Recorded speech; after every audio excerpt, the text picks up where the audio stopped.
Hello friends, তোমরা সবাই কেমন আছো? আমি তো ভালোই আছি। আমি রিম্পাশা একটা ছোটো মিনি ব্লগ নিয়ে চলে এসেছি।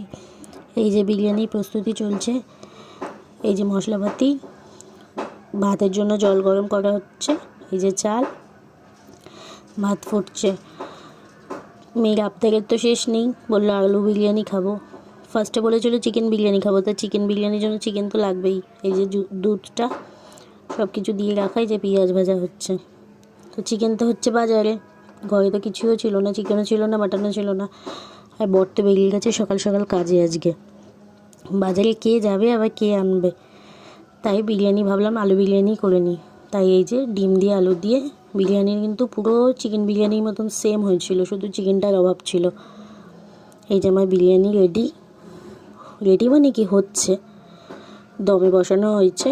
বিরিয়ানিটা কিন্তু সেই লেভেলে খেতে হয়েছিল, খুব সুন্দর খেতে হয়েছিল। মনেই হচ্ছিল না এটা চিকেনও না, মাটনও না, কিচ্ছু না। খুব সুন্দর খেতে হয়েছিল। Thank you. যদি ভিডিওটা ভালো লাগে তাহলে কিন্তু তোমরা শেয়ার করতে ভুলো না। থ্যাংক ইউ বন্ধুরা।